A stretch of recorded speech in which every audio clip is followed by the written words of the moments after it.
সুখৰে ঘৰখন পলকতে উটি গ'ল গোহালিৰে গৰুহাল পলকত নিয়তিয়ে মোক কৰিলে কঙাল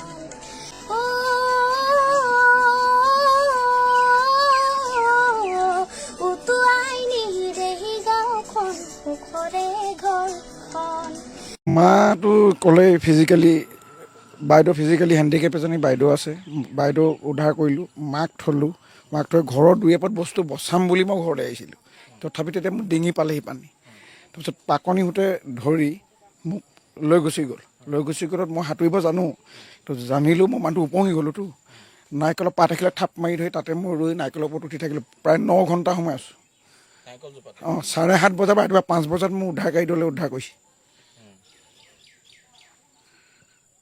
মানে জীৱন মৃত্যু না মই মানে মৃত্যু মুখৰ পৰা ঘূৰি অহা এজন মানুহ তাৰমানে মই তাৰমানে সেই টাইমত যদি মই মোৰ দুফালে দুটা জোকেও খাই আছে কিন্তু মই হেৰুৱাব পৰা নাই মই নাৰিকলজোপাতে সাবুতা মাৰি ধৰি আছোঁ উপায়বিহীন মই এতিয়া মোক কোনে চিঞৰি আছে চবেই ফোনাফোনিও কৰিছে প্ৰশাসনৰ লগত কিন্তু প্ৰশাসনৰ মানুহ আহিবও পৰা নাই ইমান ভয়ংকৰ সোঁত তাৰপিছত মই নাৰিকলজোপাতে ৰাতিটো থাকিলোঁ চিঞৰি ৰাতিটো থাকিলোঁ পানী খাবলৈ মন গৈছে মুখখন মেলি দিছোঁ পানী মানে নিজে সোমাই গৈছে সেই পানীকে খাইছোঁ উপায় নাই মোক পানী দিবলৈ কোনো তাত মানুহ নাই তাত সেয়ে জীৱন মানে মৃত্যু মুখৰ পৰা ঘূৰি আহিলোঁ এই আমাৰ বোৱাৰী নাতি দুটা চাৰিজন নাজিৰাৰ পৰা যে 4জন উঠি গৈছিলে আপোনাৰ পৰিয়াল অঁ হয় মই ডাঙৰ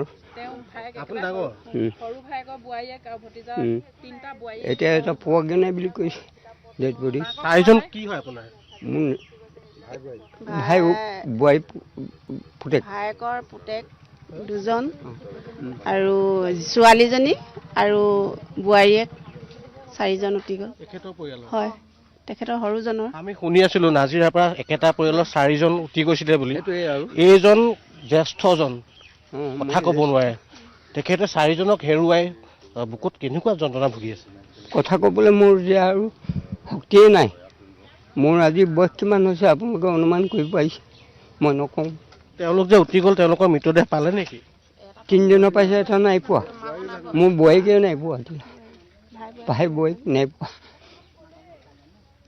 আৰু মানুহ এতিয়া যাব পৰা অৱস্থা নাই ইমান পানী হৈ আছে ক'ত পালেগৈ ডেড বডিটো এই অলপ দূৰ ওলাই আহিছিলে বাচিবৰ কাৰণে পানী হোটেল উটুৱাই লৈ গ'ল ওপৰতে বাঁহৰ কিছুমান জোপোৱাত গছত লাগি এনেকৈ যাব পৰা অৱস্থা নাই এতিয়াও সোমাব নোৱাৰে আমাৰ এতিয়া ঘৰে সোমাব পৰা নাই মই ইয়াতে অভপীয়া তাত থাকেগৈ আপুনি ক'ত আছে মই ইয়াত সেইটো তম্বুৱে নীলা তম্বুটো মোৰে আৰু আমাৰ ঘৰতো কোনো শুবলৈ মেলিবলৈ জেগা নাই এতিয়া মোৰ নাথাকে 8টা নাথাকে সেইবোৰ পঢ়ি আছে বেমাৰত সেইজনী ছোৱালী দেখিলে নহয় বেমাৰ নেকি কি হৈছে এইটো আৰু আপোনাক মই নকওঁ বাৰু দেই মানসিক ছোৱালী হয় ভিতৰত তেখেতৰ কন্যা অসুখীয়া শুই আছে বাহিৰত পিতৃ আৰু তেখেতৰ পুত্ৰ পৰিয়ালৰ 4জনক বানত হেৰুৱাইছে মোৰ নিজৰ দাইদেউ হয় সৰু দাইদেউ হয় আৰু মোৰ নিজৰ ভাইটি 2জন আৰু মোৰ খুৰীদেউ হয়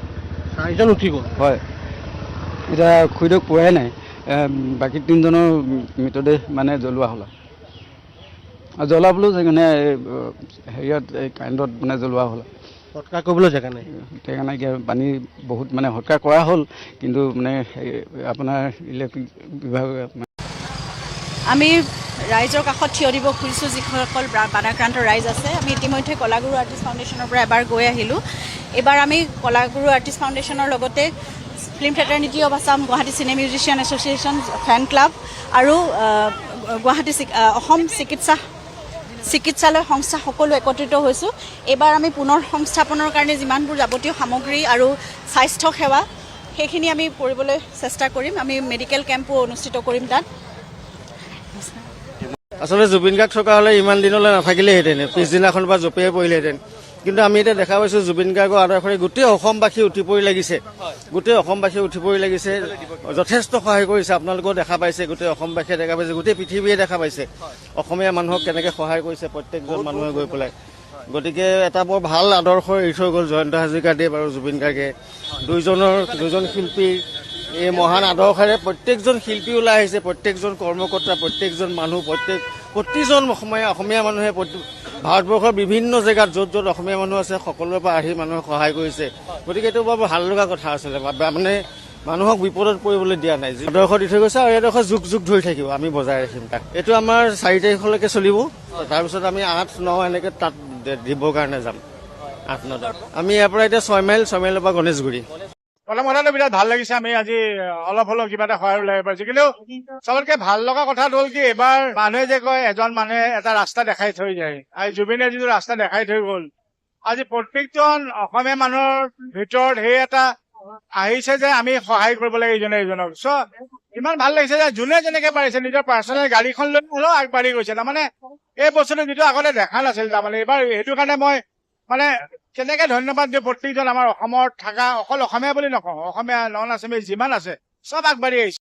যি আচলতে জনপ্ৰিয় কণ্ঠশিল্পী জুবলি বৰুৱাৰ যি আচলতে ফাউণ্ডেশ্যন, জুবলি বৰুৱাৰ ফাউণ্ডেশ্যনত জুবলি বৰুৱাই যি আচলতে তেওঁৰ ফাউণ্ডেশ্যনৰ সদস্যসকলক লৈ এই মুহূৰ্তত বানাকন্তসকলৰে সাহায্য তোলা দেখা গৈছে। পৰিৱেশ আমি দেখাম, বোধে বোধে কথা পাতিম, আৰু জুবলি বৰুৱা উপস্থিত আছে। আৰু এই যি আচলতে পৰিৱেশ, এই মুহূৰ্তত যি বানৰ বিভীষিকা আচলতে চৌদিশে যি দেখা গৈছে, বিশেষকৈ যদি নাজিৰা, শিৱসাগৰ, যোৰহাট, এই 3 ঠাইত। আৰু এই মুহূৰ্তত জুবলি বৰুৱা ফাউণ্ডেশ্যনৰ পৰা দেখা গৈছে যে আচলতে এটা দল ইতিমধ্যে, বাইদেউ কিছু কথা পাতিম। আমি আজি ৰাস্তালৈ ওলাই আহিছোঁ।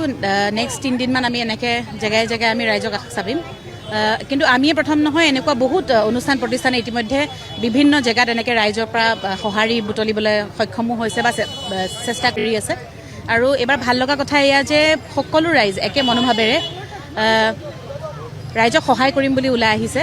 আমিও এটি প্ৰয়াস কৰিছোঁ, কাৰণ এটা খুব কঠিন সময়, আৰু এই সমস্যা আচলতে খুব কম সময়ত সমাধান নহয়, কাৰণ সকলোৰে ঘৰ ধ্বংস হৈ গৈছে, বহুত দিন লাগিব। আৰু এই যিমান দিনে নালাগক কিয়, মই ভাবোঁ যে আমি প্ৰত্যেকগৰাকী এই বানত যিসকলে কষ্টত আছে তেওঁলোকৰ কাষত আমি থাকিব লাগে। আমি এইটো ফাৰ্ষ্ট ফেজ, ইতিমধ্যে আমি কিছু বস্তু আমি পঠাইছোঁ লাগতিয়াল। এইটো ছেকেণ্ড ফেজত আমি নিজেও চব ওলাই যাম, আৰু এনেকৈ 3rd ফেজ 4th ফেজকে যাক যেতিয়াই যি প্ৰয়োজন হ'ব আমি তেনেকৈ প্ৰয়োজন সাপেক্ষে আমি সহায় কৰিবলৈ চেষ্টা কৰিম। আৰু ৰাইজৰ সঁহাৰিৰ বাবে আমি অশেষ ধন্যবাদ জনাইছোঁ। বিশেষকৈ নাজিৰা, যোৰহাট আৰু শিৱসাগৰ 3খন ডিষ্ট্ৰিক্টত যি আছিলে বানৰ প্ৰলয়, কোনখিনি ডিষ্ট্ৰিক্টলৈ আপোনালোকে প্ৰথমে যাম বুলি ভাবিছে? তাৰমানে আমি যোনদিনাখন যোৱাটো ঠিক কৰিম, আমি তাৰ আগে আগে আমি সকলো জেগাৰ পৰা খবৰ লৈছোঁ।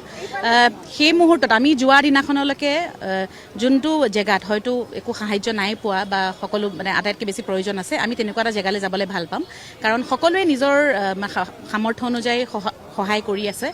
গতিকে যিসকলে কিছুমান জেগাত এতিয়াও বহুতো সোমাব পৰা নাই, কাৰণ বানপানী কমা নাই। গতিকে আমি তেনেকৈ খবৰ লৈয়ে যাম। যিসকলে যি বস্তু পোৱা নাই আমি তেনেকুৱা বস্তুৱে দিব চেষ্টা কৰিম। আৰু খাদ্য কম বেছি পৰিমাণে সকলোৱে পাইছে বুলি আমি গম পাইছোঁ।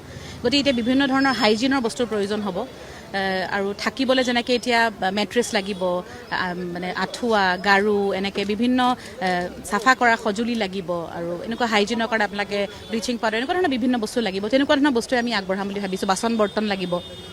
গতিকে আমি বস্তু কিছু কালেক্ট কৰিছোঁ, যিসকলে মানে আমালৈ আগবঢ়াব বিচাৰে তেনেকুৱা ধৰণৰ বস্তুৱে আমি দিলে ভাল পাম। আৰু এটা কঠিন সময় আমি সকলো যে একেলগে আছোঁ, সেইটোৱে আচলতে আমাৰ ডাঙৰ শক্তি বুলি মই ভাবোঁ। আৰু জুবিন দাই বিচৰা ধৰণে, জুবিন দাই কৰা কামখিনিয়ে সকলোৱে হাতে কামে কৰিছে। জুবিন দাই যেন সকলোৰ মনত যেন বা সকলো হৃদয়ত যেন তেখেতৰ মনোভাৱবোৰ যেন শিপাই গৈছে, তেনেকুৱা এটা অনুভৱ হয়। গতিকে সেয়া দেখি সঁচাকৈ বৰ ভাল লাগিছে। সকলো এটা দিন দেখা গৈছিলে জুবিন দাৰ লগত আপুনি এইদৰে বান সাহায্যত নামিছিলে, আজি জুবিন দা বিহীনভাৱে আপুনি ৰাইজৰ বাবে ওলাই আহিছে। আমি কথা পাতিয়ে আছোঁ যে প্ৰত্যেকটো খোজতে জুবিন দালে খুব মনত পৰিছে, কিন্তু মোৰ বিশ্বাস জুবিন দাই নিশ্চয় খুব ভাল পাইছে, আৰু তেখেত আমাৰ লগতে আছে। আৰু যেনেকৈ মই কৈছোঁ, জুবিন দাৰ যিখিনি কৰ্ম, জুবিন দাৰ যিখিনি সপোন বা জুবিন দাৰ মনৰ ভাৱখিনি প্ৰত্যেকগৰাকী অসমীয়াৰ যেন হৃদয় হৃদয় শিপাই গৈছে।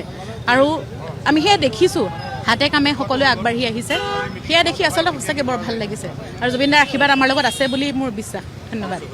শেহতীয়াকৈ অসমৰ মুখ্যমন্ত্ৰী মহোদয়ে বানপানীত ক্ষতিগ্ৰস্ত হোৱা প্ৰতিটো নামঘৰলৈ 1.5 লাখকৈ টকা আগবঢ়াইছে। আমি মুখ্যমন্ত্ৰী মহোদয়ৰ এই ব্যৱস্থাটোক আমি আন্তৰিকতাৰে ধন্যবাদ জ্ঞাপন কৰিছো। কিন্তু আমি ক'ব বিচাৰিছো যে বানপানীত অকল নামঘৰে ক্ষতিগ্ৰস্ত হোৱা নাই, বানপানীত মছজিদো ক্ষতিগ্ৰস্ত হৈছে। কিয় আপুনি ধৰ্মৰ বিচাৰ কৰি কেৱল মাত্ৰ নামঘৰবিলাকত আপুনি সাহায্য ঘোষণা কৰিছে। আপুনি হিন্দুৰ মানুহখিনিও আপুনি মুখ্যমন্ত্ৰী, মুছলমানৰ মুখ্যমন্ত্ৰী, খ্ৰীষ্টানৰ মুখ্যমন্ত্ৰী, অসমত বসবাস কৰা জাতি, বৰ্ণ, ধৰ্ম, ভাষা নিৰ্বিশেষে সকলো মানুহৰ আপুনি মুখ্যমন্ত্ৰী। গতিকে আপুনি নামঘৰৰ সমানে সমানে মছজিদতো কিন্তু সাহায্য দিয়াৰ ব্যৱস্থা কৰক। আপোনাক আমি ক'ব বিচাৰিছো, এই বানপীড়িত সময়ত, এই দুৰ্যোগৰ সময়ত আমাৰ উজনি অসমত বসবাস কৰা হিন্দু, মুছলমান সকলো মানুহ কিন্তু ইজনে সিজনৰ হাতত হাত ধৰি আগবাঢ়িছে। নামনি অসমৰ পৰা, সমগ্ৰ অসমৰ পৰা ৰাইজে সাহায্য দিছে। হিন্দু মানুহে ৰান্ধিছে, মুছলমানে খাইছে, মুছলমানে ৰান্ধিছে, হিন্দুৱে খাইছে।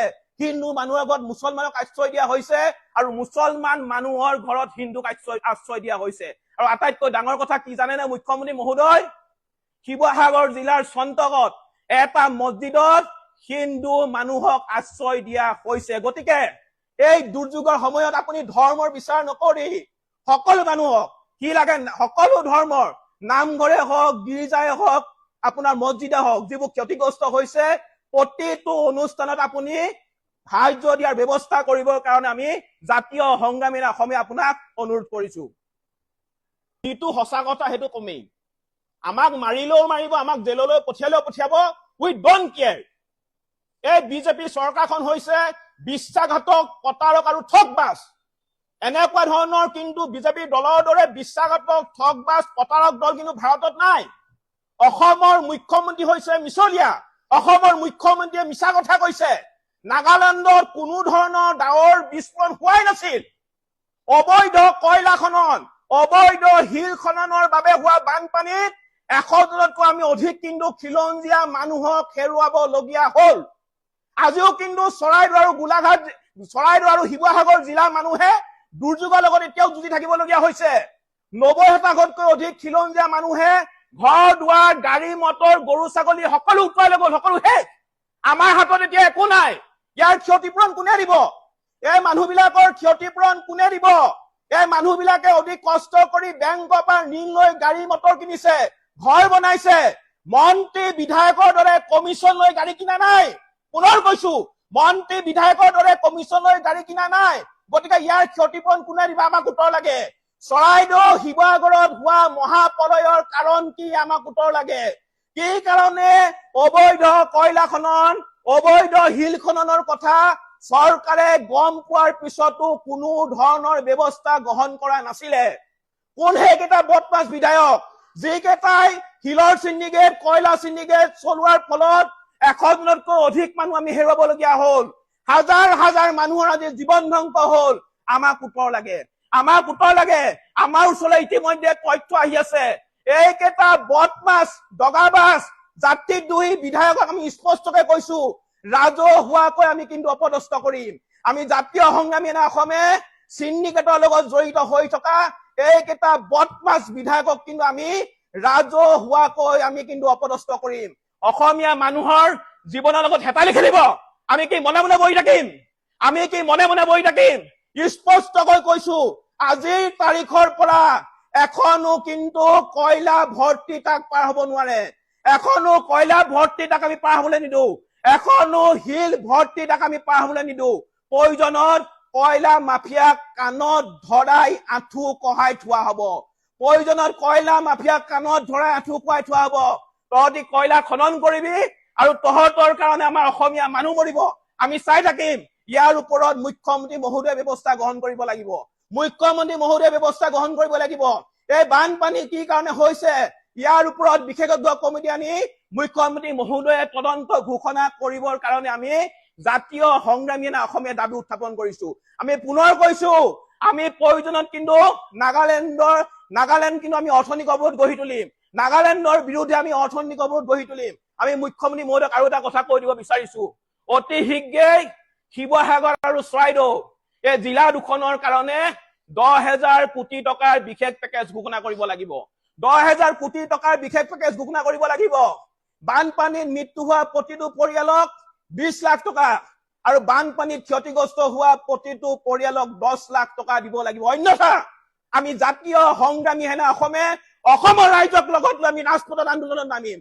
আমাক যদি কোনোবাই মাৰেও মাৰিব, কোনোবা জেললৈ পঠিয়াব স্পষ্ট কথা উই ডোন্ট কেয়াৰ আমাৰ অসমৰ অসমীয়া মানুহ শিৱসাগৰ জিলাৰ খিলঞ্জীয়া মানুহ চৰাইদেউ জিলাৰ খিলঞ্জীয়া মানুহ এই ধৰণে বানত মৰিব আমি কি চাই থাকিম নেকি স্পষ্ট কথা পুনৰবাৰ কৈছো এই ঘটনাৰ উচিত তদন্ত হ'ব লাগিব আৰু এটা কথা আমি ক'ব বিচাৰিছো নিৰ্বাচনৰ আগত ঘনে ঘনে অসমলৈ অহা প্ৰধানমন্ত্ৰী নৰেন্দ্ৰ মোদী গৃহমন্ত্ৰী অমিত শ্বাহৰ এতিয়া খবৰ কি কাৰণে নাই নিৰ্বাচনৰ আগত চলাহী কথা কৈ অসমৰ মানুহৰ ভোট লৈ এতিয়া কেৱল মাত্ৰ অসমৰ সম্পদ লুণ্ঠন কৰাত ব্যস্ত মই প্ৰধানমন্ত্ৰী নৰেন্দ্ৰ মোদীক সুধিব বিচাৰিছো কিমানজন আৰু অসমীয়া মানুহ মৰিলে আপুনি অসমলৈ আহিব কিমানজন অসমীয়া মানুহ মৰিলে আপোনালোক অসমলৈ আহিব গতিকে ৰাইজে এই কথাবিলাক চাই আছে অসমৰ ৰাইজে আপোনালোকৰ ভেলকিবাজি আপোনালোকৰ ভণ্ডামি চাই আছে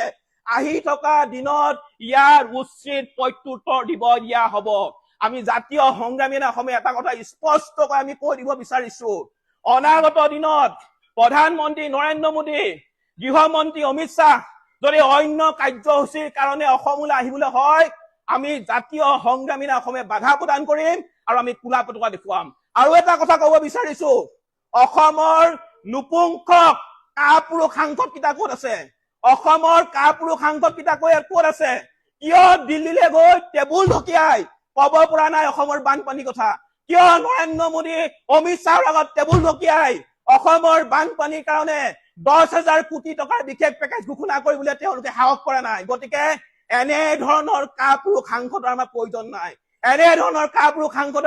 নাই গতিকে সিজন আহি আছে এইবাৰ যদি কেনেবাকৈ অবৈধ কয়লা খনন কৰিবলৈ হয় অবৈধ শিল খনন কৰিবলৈ হয় স্পষ্টকৈ কৈছো গাড়ী ভাঙি দিয়া হ'ব প্ৰয়োজনত কয়লা মাফিয়াক কাণত ধৰাই কিন্তু আঁঠু খুৱাই থোৱা হ'ব আৰু মুখ্যমন্ত্ৰীয়ে ইয়াৰ বিৰুদ্ধে বিশেষ ব্যৱস্থা গ্ৰহণ কৰিবই লাগিব স্পষ্ট কথা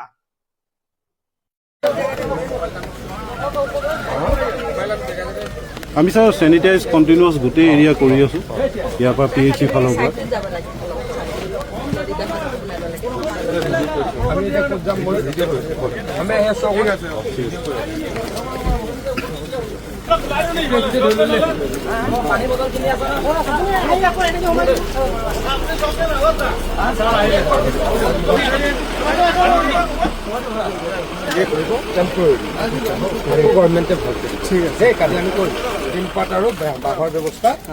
আমি চন্দ্ৰকটা কৰি আছো চন্দ্ৰকটা আজি বাঁহ পৰিব আজি ৰাতিলৈকে 3 পাত পৰিব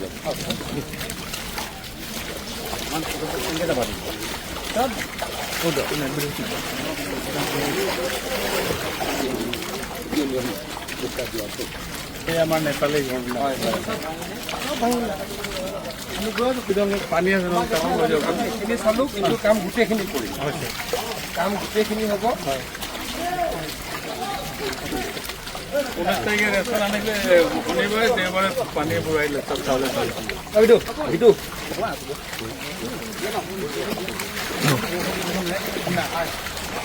বৰষুণ ৰাতি দিলে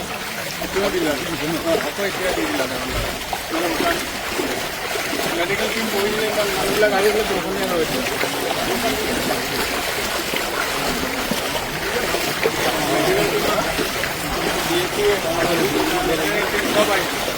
জানো মই আমি কৈছোঁ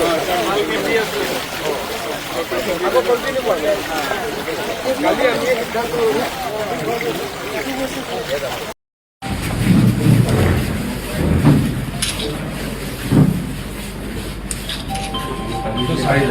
আৰু 5 লাখ মুখ্যমন্ত্ৰী ডাঙৰীয়া আৰু 5 লাখ দেই এটা আমি ঘৰ দিয়ে দিম দেই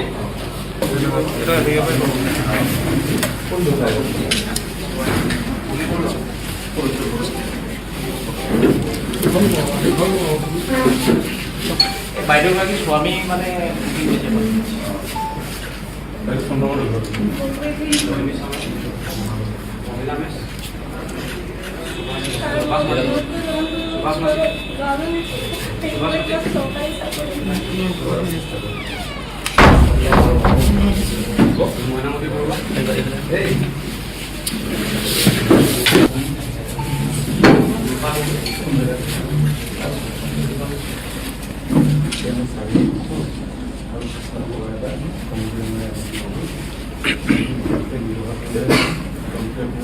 আপোনালোকক এটা মই অনুৰোধ কৰিব পাৰোঁনে সকলোকে 9 লাখ লাগে 9 লাখ টকা যে আপোনালোকে পাব 9 লাখ টকা যদি আপোনালোকে ফিক্স ডিপজিট কৰি দিয়ে মাহত আপোনালোকে 5,500 মান টকা পাব আৰু অৰুণোদয় সকলোকে দি আছোঁ নাই আৰু দিবলৈ চেষ্টা কৰিম কিন্তু মই আপোনালোকক এইটোৱে ৰিকুৱেষ্ট কৰিছোঁ এই টকাকেইটা পাৰিলে আপোনালোকে বেলেগত খৰচ কৰিব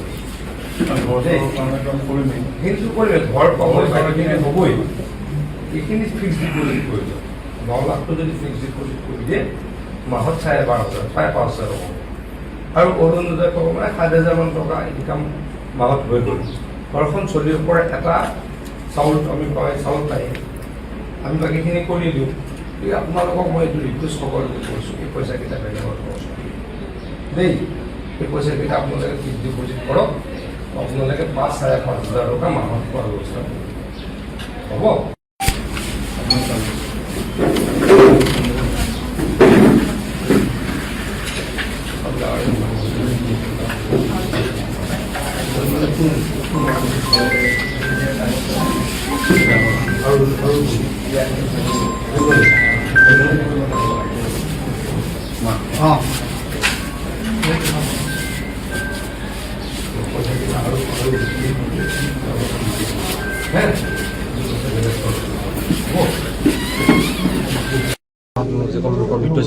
আমাৰ নাজিৰা সমষ্টিত 29জন ব্যক্তিয়ে প্ৰাণ হেৰুৱালে এই বিধ্বংসী বানত 2গৰাকী মিচিং হৈ আছে প্ৰত্যেককে আমাৰ চৰকাৰৰ পৰা 4 লাখকৈ টকা দিয়াৰ ব্যৱস্থা কৰিছোঁ প্ৰথম অৱস্থাত আৰু 3গৰাকী আহি নাপালে 3গৰাকীক আমি ইমিডিয়েটলি আজিয়ে দিম আহি পালে আৰু মুখ্যমন্ত্ৰী ডাঙৰীয়াই ঘোষণা কৰিছে যে আৰু আমি 5 লাখকৈ টকা CM ৰিলিফ ফাণ্ডৰ পৰা দিম তেখেতসকলে আৰু 5 লাখকৈ টকা বা তেখেতসকলৰ পৰিয়ালে যোনে ঢুকাল তেখেতলোকৰ পৰিয়ালে টোটেল 9 লাখ টকা পাব অত্যন্ত দুখৰ সময় মানুহক টকাৰেতো মানুহ ঢুকোৱাৰ পাছত টকা দি সহায় কৰি কিবা হয় নেকি তথাপিতো চৰকাৰৰ সদিচ্ছা যে পৰিয়ালটোক কিবা এটা সহায় কৰিব পাৰোঁ নেকি আচলতে আমাৰ চৰকাৰৰ আগতে সিদ্ধান্ত এনেকুৱা আছিল বানপানীত যদি মৃত্যুমুখত কোনোবা পৰে তেখেতলোকৰ পৰিয়ালক আমি 4 লাখ টকা দিম কিন্তু এইবাৰ মুখ্যমন্ত্ৰী ডাঙৰীয়াই সিদ্ধান্ত ল'লে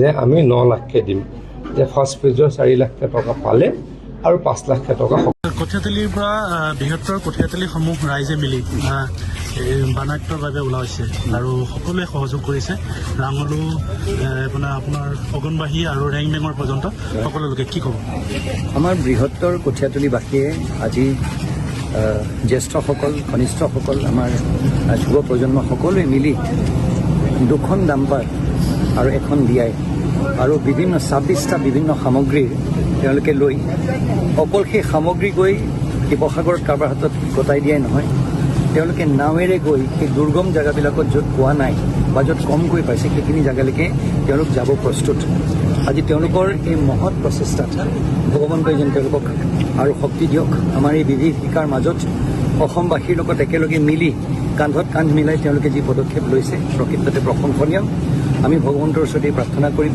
যাতে তেওঁলোকক আৰু শক্তি দিয়ক এনেধৰণে যাতে ভাল কাম তেওঁলোকে আৰু কৰিবলৈ শক্তি পায় নমস্কাৰ ফেচবুক লাইভৰ এই অনুষ্ঠানলৈ মই আপোনালোকক আদৰণি জনাইছোঁ অসমৰ শেহতীয়া বান পৰিস্থিতিক লৈ এয়া মোৰ তৃতীয়টো ফেচবুক লাইভ আজি জীয়াঢল নদীৰ বাঢ়নি পানীয়ে ধেমাজি জিলাটো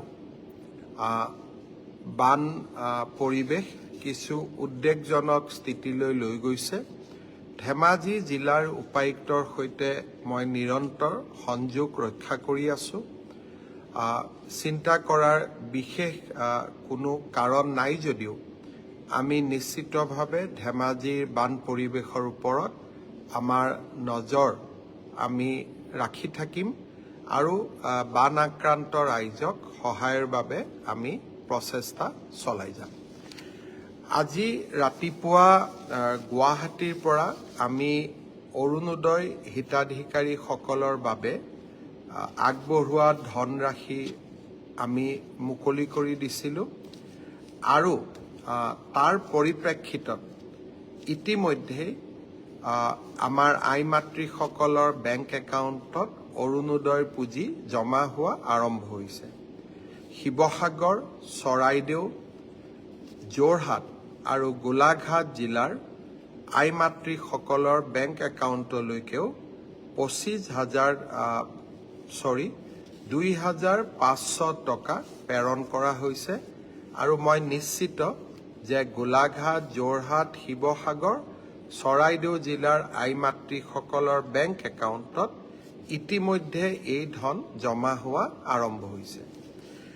শ্ৰদ্ধাৰ ৰাইজ, আমাৰ দ্বিতীয়টো এটা বিশেষ ঘোষণা আছিল যে বান আক্ৰান্ত ৰাইজে যাতে নিজ নিজ ঘৰলৈ উভতি যাব পাৰে, তাৰ বাবে আমি তেওঁলোকক এককালীন 15,000 টকাৰ এটা সাহায্য আগবঢ়াম। এই ধনৰাশি আমি 3 তাৰিখে ৰাতিপুৱাৰ পৰা মুকলি কৰি দিয়া আৰম্ভ কৰিম।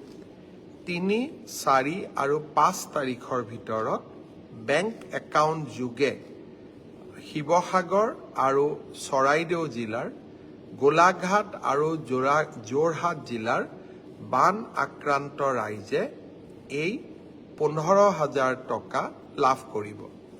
মোৰ হাতত পৰা খবৰ মতে শিৱসাগৰ জিলাৰ প্ৰায় 55,000 পৰিয়ালে, চৰাইদেউ জিলাৰ প্ৰায় 20,000 পৰিয়ালে, যোৰহাট জিলাৰ প্ৰায় 7,000 পৰিয়ালে আৰু গোলাঘাট জিলাৰ প্ৰায় 3,000 পৰিয়ালে এই 15,000 টকাৰ বিশেষ যি এককালীন সাহায্য, সেই সাহায্য লাভ কৰিবলৈ সক্ষম হ'ব।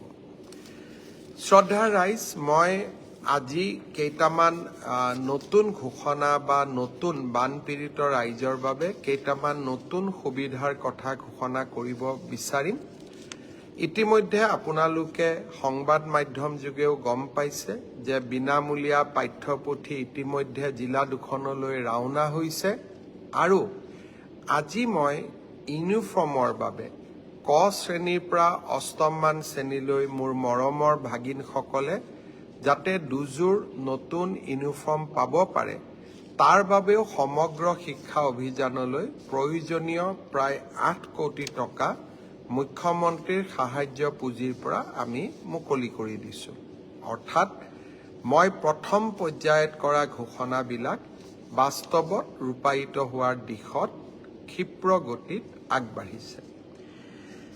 আমি বান পৰিস্থিতিৰ বিষয়ে যেতিয়া উল্লেখ কৰিম তেতিয়া নিশ্চিতভাৱে এই কথা ক'বই লাগিব যে বিভিন্ন স্থানত ইতিমধ্যে ৰাইজে ঘৰলৈ যাবলৈ আৰম্ভ কৰিছে আৰু বিভিন্ন জাগাত ঘৰত যোৱাৰ পৰিৱেশ নোহোৱা বাবে ৰাইজে এতিয়াও শিবিৰ বা ওখ স্থানত বাস কৰিছে। উপনদীসমূহ এতিয়া বিপদ সীমাৰ তলত আছে। ব্ৰহ্মপুত্ৰও বিপদ সীমাৰ বহুত বেছি ওপৰত নাই বাবে পানী লাহে লাহে 2খন জিলাৰ পৰা আঁতৰি গৈছে। বান পৰিস্থিতি কিছু স্বাভাৱিক হ'ব আৰম্ভ কৰিছে। আজি মই প্ৰথম এটা বিশেষ ঘোষণা শিৱসাগৰ আৰু চৰাইদেউ জিলাৰ ৰাইজৰ বাবে কৰিব খুজিছোঁ। আমি জুলাই মাহত 19 তাৰিখৰ পৰা আমাৰ বানপানীয়ে আমাৰ পৰিৱেশ বিনষ্ট কৰে, মানুহ অৰ্থনৈতিকভাৱে যথেষ্ট জুৰুলা হয়। সেইবাবে ৰাজ্য চৰকাৰে আজি সিদ্ধান্ত লৈছে যে 300 ইউনিট যোনে প্ৰতি মাহে ব্যৱহাৰ কৰে বা 300 ইউনিটতকৈ তল যিসকলে বিদ্যুৎ প্ৰতি মাহে ব্যৱহাৰ কৰে, ডমেষ্টিক কনজিউমাৰসকলে জুলাই মাহৰ বিদ্যুতৰ বিল দিব নালাগে। আকৌ এবাৰ মই ৰিপিট কৰিছোঁ যে যিসকল ডমেষ্টিক আৰু জীৱনধাৰা উপভোক্তাই 300 ইউনিট পৰ্যন্ত ইলেক্ট্ৰিচিটি ব্যৱহাৰ কৰে বা জুলাই মাহত ব্যৱহাৰ কৰিছে, তেওঁলোকে আগষ্ট মাহত যিটো বিদ্যুতৰ বিল দিব লাগে, জুলাই মাহৰ বিল আমি আগষ্টত দিওঁ, ৰাজ্য চৰকাৰে সিদ্ধান্ত লৈছে যে এই বিল আমি মুখ্যমন্ত্ৰীৰ সাহায্য পুঁজিৰ পৰা আমি ইলেক্ট্ৰিচিটি বোৰ্ডক আমি পেমেণ্ট কৰিম আৰু তাৰ পৰিপ্ৰেক্ষিতত শিৱসাগৰ আৰু চৰাইদেউ জিলাৰ ৰাইজে এই মাহত ইলেক্ট্ৰিচিটিৰ বিল দিয়াৰ কোনো প্ৰয়োজন নাই। যিসকলৰ স্মাৰ্ট মিটাৰ আছে বা পোষ্টপেইড প্ৰিপেইড মিটাৰ আছে তেওঁলোককো আমি 300 ইউনিট পৰ্যন্ত যিসকলে ব্যৱহাৰ কৰিছে তেওঁলোকক আমি ৰিলোড কৰি দিম যাতে তেওঁলোকেও এই ৰেহাইৰ সুবিধা লাভ কৰে। থোৰতে জুলাই মাহৰ বিদ্যুতৰ মাচুল আমাৰ শিৱসাগৰ আৰু চৰাইদেউ জিলাৰ ৰাইজে দিয়াৰ প্ৰয়োজন নহ'ব। সমগ্ৰ বিলসমূহ আমি মুখ্যমন্ত্ৰীৰ সাহায্য পুঁজিৰ পৰা পেমেণ্ট কৰিম। অৱশ্যে 300 ইউনিটতকৈ যিসকলে বেছিকৈ এই ইলেক্ট্ৰিচিটি কনজিউম কৰে তেওঁলোকে নিৰ্ধাৰিত নিয়মতে ইলেক্ট্ৰিচিটিৰ বিল দিব লাগিব। দ্বিতীয়তে আজি আমি ৰাজ্য চৰকাৰে আৰু এটা সিদ্ধান্ত গ্ৰহণ কৰিছোঁ যে চৰাইদেউ আৰু শিৱসাগৰ জিলাৰ ৰাইজক আমি এই সমগ্ৰ বছৰটো মাটিৰ খাজানা দিয়াৰ পৰা আমি ৰেহাই দিবলৈ সিদ্ধান্ত গ্ৰহণ কৰিছোঁ। অৰ্থাৎ 1 এপ্ৰিলৰ পৰা 31 মাৰ্চলৈকে আপোনালোকে যিমান মাটিৰ খাজানা দিব লাগে এই বছৰ আপোনালোকে মাটিৰ খাজানা দিয়াৰ প্ৰয়োজন নাথাকিব। মাটিৰ খাজানা দিয়াৰ পৰাও আমি শিৱসাগৰ আৰু চৰাইদেউ জিলাৰ ৰাইজক সম্পূৰ্ণভাৱে ৰেহাই দিবলৈ আমি সিদ্ধান্ত গ্ৰহণ কৰিছোঁ। শ্ৰদ্ধাৰ ৰাইজ, আমি এককালীন 15,000 টকা 3, 4, 5 তাৰিখে প্ৰদান কৰিম। ইয়াৰ পিছতো যিসকল লোক ঘৰলৈ উভতি যাব নোৱাৰিব বা তেওঁলোকক আৰু ধনৰ প্ৰয়োজন হ'ব অহা মাহৰ 10 তাৰিখে অৰ্থাৎ 10 আগষ্ট তাৰিখে তেওঁলোকক আমি আৰু 10,000 টকা ৰাজ্য চৰকাৰৰ পৰা আগবঢ়াম। অৰ্থাৎ 3, 4, 5 তাৰিখে 15,000 টকা আমাৰ পৰিয়ালসকলে লাভ কৰিব। কিন্তু শিৱসাগৰ আৰু চৰাইদেউ জিলাৰ দুৰ্ভগীয়া বানাক্ৰান্ত পৰিয়ালসমূহক আমি 10 আগষ্ট তাৰিখে অতিৰিক্ত আৰু 10,000 টকা আগবঢ়াম। অৰ্থাৎ আমাৰ বান আক্ৰান্ত পৰিয়ালসমূহে চৰকাৰৰ পৰা যিসকল আজিও ঘৰত উভতি যাব পৰা নাই তেওঁলোকে 25,000 টকা পৰ্যন্ত লাভ কৰিব। ৰাজ্য চৰকাৰে আপোনালোকক সেৱা কৰাৰ বাবে নিৰবিচ্ছিন্ন প্ৰচেষ্টা চলাই যাব। শিৱসাগৰ আৰু চৰাইদেউ জিলাৰ বানাক্ৰান্ত ৰাইজৰ লগত আমি থিয় হৈ থাকিম। সেই প্ৰতিশ্ৰুতি প্ৰথম দিনত আছিলে আৰু সেই প্ৰতিশ্ৰুতি শেষলৈ থাকিব। শ্ৰদ্ধাৰ ৰাইজ, বিদ্যালয়সমূহ যিমানখিনি আমি পাৰোঁ 10 আগষ্টৰ পৰা খুলিবলৈ চেষ্টা কৰিম আৰু অহা 5-6 তাৰিখৰ ভিতৰত বিদ্যালয়সমূহলৈকেও আমি 2 লাখ টকাকৈ আগবঢ়াম। 10 আগষ্টৰ আগতে নামঘৰসমূহলৈকেও আমি 1.5 লাখ টকাকৈ আগবঢ়াম। আজি আমি আৰু এটা সিদ্ধান্ত লৈছোঁ যে অংগনবাদী কেন্দ্ৰসমূহ যথেষ্ট বেয়া হৈ গৈছে।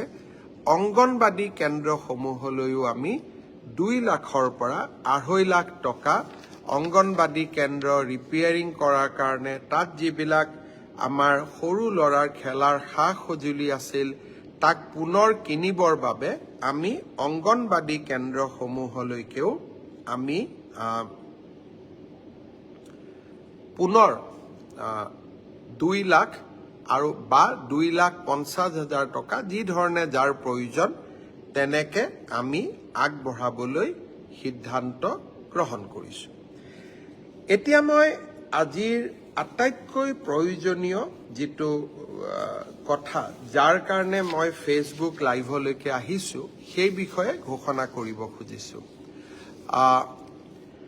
আজি মই যেহেতু অহা কালি পৰহি মই উজনি অসমত থাকিম 5 তাৰিখলৈকে নৰখি মই আজিয়ে আমাৰ ৰাজ্যৰ বীমা কোম্পানী সমূহক মোৰ কাৰ্যালয়লৈ নিমন্ত্ৰণ কৰিছিলো আপোনালোকে জানি ভাল পাব কেন্দ্ৰীয় চৰকাৰে ইতিমধ্যে বীমা কোম্পানী সমূহক বীমাৰ ধন নিষ্পত্তি কৰিবলৈ বিশেষ নিৰ্দেশ প্ৰেৰণ কৰিছে সেই নিৰ্দেশৰ পৰিপ্ৰেক্ষিতত আজি মোৰ কাৰ্যালয়ত মই ৰাজ্যৰ বিত্ত মন্ত্ৰী আৰু ৰাজ্যৰ মুখ্য সচিব আমি সকলোৱে লগ হৈ 46টা বীমা কোম্পানীৰ অধ্যক্ষ পৰিচালন সঞ্চালক মুখ্য কাৰ্যবাহী বিষয়া আৰু জ্যেষ্ঠ প্ৰশাসনিক বিষয়াসমূহৰ লগত আমি কথা পাতিছিলো ইয়াত জীৱন বীমাও আছে স্বাস্থ্য বীমাও আছে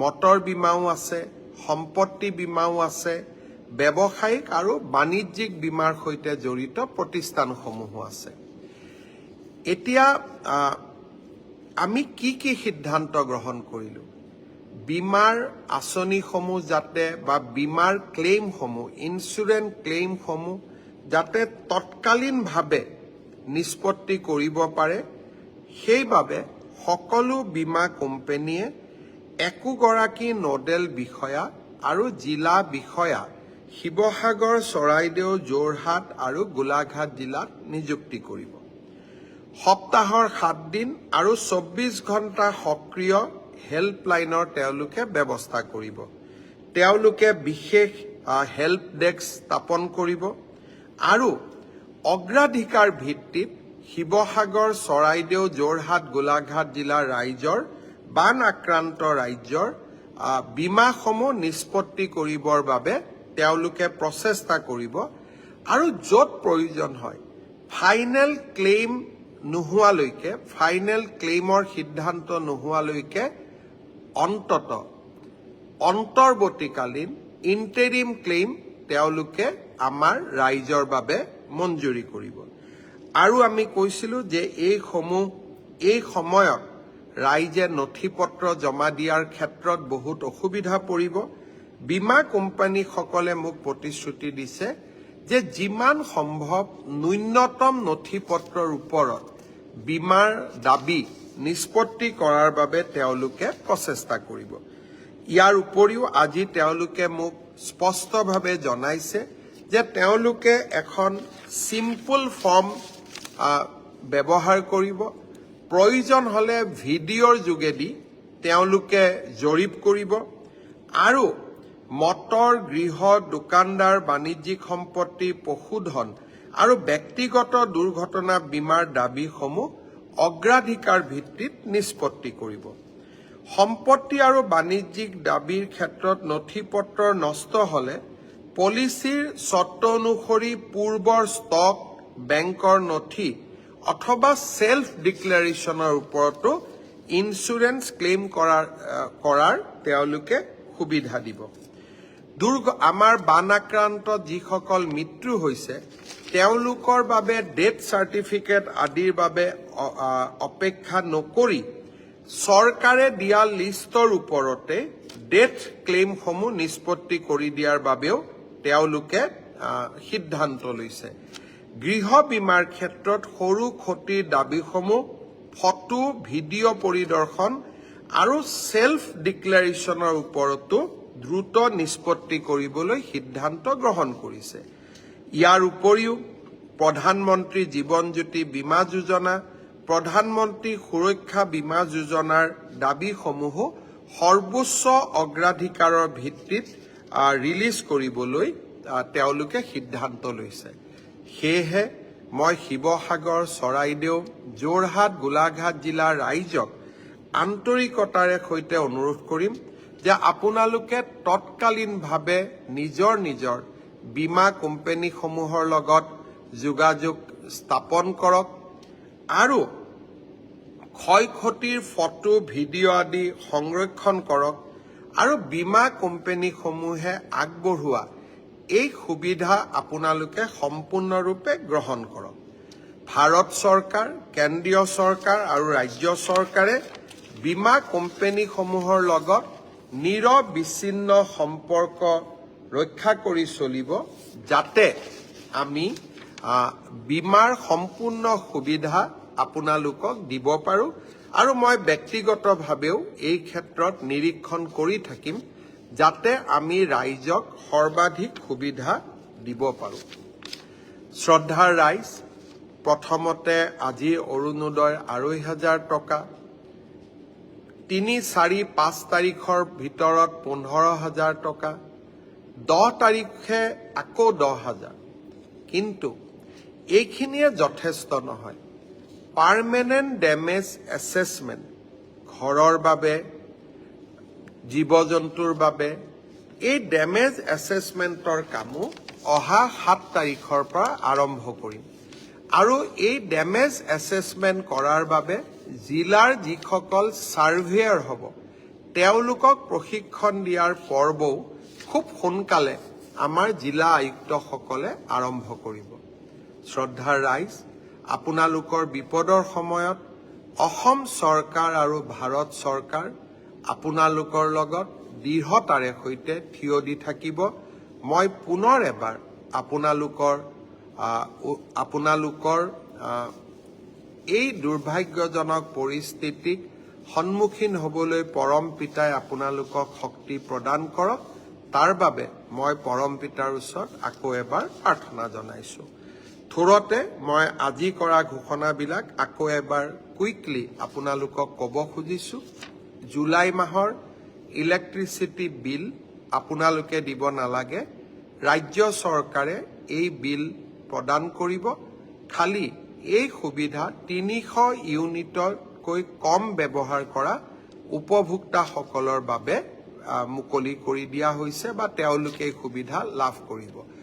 শিৱসাগৰ আৰু চৰাইদেউ জিলাৰ ৰাইজে এইবাৰ মাটিৰ খাজানা দিব নালাগে। আগতে মই ঘোষণা কৰা ১৫,০০০ টকা ৩, ৪, ৫ তাৰিখৰ ভিতৰত লাভ কৰিব। অতিৰিক্তভাৱে ১০ তাৰিখে আমি আকৌ ১০,০০০ টকা দিয়াৰ ব্যৱস্থা কৰিম।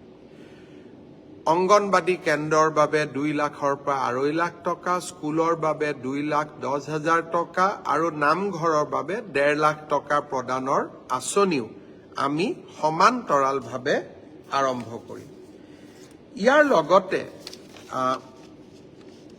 APSCৰ পৰীক্ষাৰ সম্পৰ্কত মোক শিৱসাগৰ আৰু চৰাইদেউ জিলাৰ আমাৰ যুৱক যুৱতীসকলে অনুৰোধ কৰিছিল যে পাব্লিক হেল্থ ইঞ্জিনিয়াৰিঙৰ যি এছিষ্টেণ্ট ইঞ্জিনিয়াৰৰ পৰীক্ষা ৯ তাৰিখে হোৱা কথা আছিলে, তাক পিছুৱাই দিব লাগে, যাতে শিৱসাগৰ আৰু চৰাইদেউৰ বানপীড়িত ৰাইজে কোনো অসুবিধা ভোগ কৰিব নালাগে।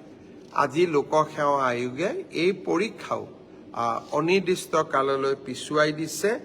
আমি অতি সোনকালে পৰীক্ষাৰ দ্বিতীয় ডেট ঘোষণা কৰিম, কিন্তু তেতিয়া ঘোষণা কৰিম যেতিয়া শিৱসাগৰ আৰু চৰাইদেউ জিলাত বান পৰিস্থিতি উন্নত হ'ব। শ্ৰদ্ধাৰ ৰাইজ, মই পুনৰ এবাৰ যিসকল সহৃদয় ৰাইজে, সংগঠনে, NGO, দেশৰ বিভিন্ন ৰাজ্যৰ পৰা আৰু অসমৰ ভিতৰৰ পৰা যিসকলে চৰাইদেউ আৰু শিৱসাগৰৰ ৰাইজক এই দুৰ্ভাগ্যজনক অৱস্থাত সহায় কৰি আছে, তেওঁলোকক মই পুনৰ এবাৰ আন্তৰিক অভিনন্দন জনালোঁ।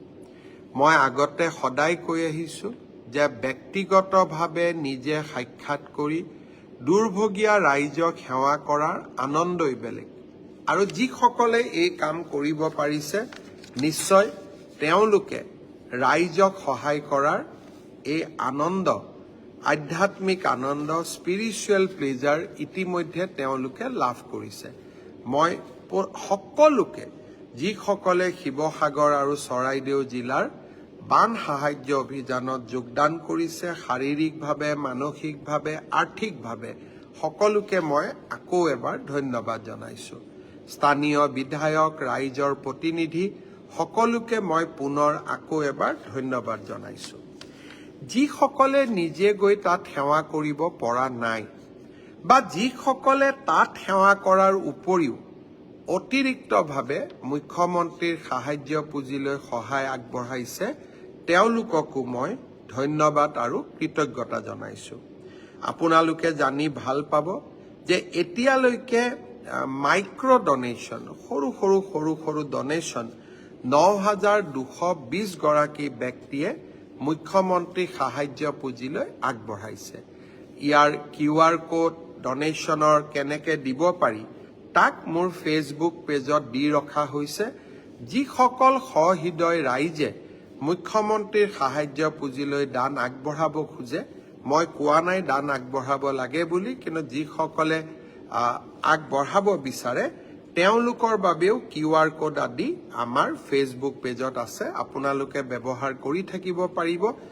ইতিমধ্যে ৯,২২৯ গৰাকী ব্যক্তিয়ে এই ধৰণে দান আগবঢ়াইছে। আজি তাৰেই ধনেৰে জুলাই মাহৰ আমি ইলেক্ট্ৰিচিটি বিল দিয়াৰ বাবে সিদ্ধান্ত কৰিছোঁ। তাৰে পুঁজিৰে আমি ক মানৰ পৰা অষ্টম মান শ্ৰেণীলৈ ছাত্ৰ ছাত্ৰীসকললৈ দুযোৰ বিনামূলীয়া ইউনিফৰ্মো পঠাবৰ বাবে আজি আমি পুঁজি মুকলি কৰি দিছোঁ। অৰ্থাৎ যি ধৰণেই নহওক কিয় আমি ৰাইজৰ কাষত থিয় হৈ থাকিম। পুনৰ এবাৰ আপোনালোকক মই ধন্যবাদ আৰু কৃতজ্ঞতা জনালোঁ। অহা 3 দিন মই নিজেও উজনি অসমত থাকিম আৰু আপোনালোকৰ বাবে আৰু কি কৰিব পাৰোঁ তাৰ প্ৰচেষ্টা অব্যাহত ৰাখিম। মই আকৌ কৈছোঁ, আজি কৰা ঘোষণা আটাইবিলাক ইঞ্চুৰেঞ্চৰ পৰা বেংক মৰেটৰিয়ামৰ পৰা ই হৈছে এটা ইক'চিষ্টেম আমি ডেভেলপ কৰি আছোঁ, যাতে ৰাইজে স্বাভাৱিক জীৱন যাত্ৰালৈ উভতি আহিব পাৰে। পাৰ্মানেণ্ট ডেমেজ এছেছমেণ্টৰ কাম 7 তাৰিখৰ পৰা আৰম্ভ হ'বহে। সেইটো বিষয়ে মই আপোনালোকক আকৌ উল্লেখ কৰিম। মহিলা উদ্যমিতা অভিযান, আত্মসহায়ক গোট লাখপতি বাইদেউ মোৰ হৃদয়ৰ অতিকে ওচৰৰ। বাইদেউসকলৰ বাবেও আমি মহিলা উদ্যমিতা অভিযানৰ বাইদেউসকলৰ বাবেও আৰু আপোনালোকৰ যি চিন্তা 10,000 টকাৰ সম্পত্তি যি আপোনালোকে কৰিছিলে নষ্ট হৈ গ'ল, কেনেকৈ আৰু ভৱিষ্যতে 25,000 পাব, যিটো আপোনালোকৰ চিন্তা আছে তাকো মই সোনকালে দূৰ কৰিম। মহিলা উদ্যমিতা অভিযানৰ হিতাধিকাৰীসকলৰ বাবেও ভাল খবৰ মই 2-3 দিনৰ ভিতৰতে লৈ আহিম। পুনৰ এবাৰ আপোনালোকক ধন্যবাদ জনাইছোঁ। আজিৰ ফেচবুক লাইভ অনুষ্ঠান ইমানতে সামৰণি মাৰিছোঁ। ধন্যবাদ।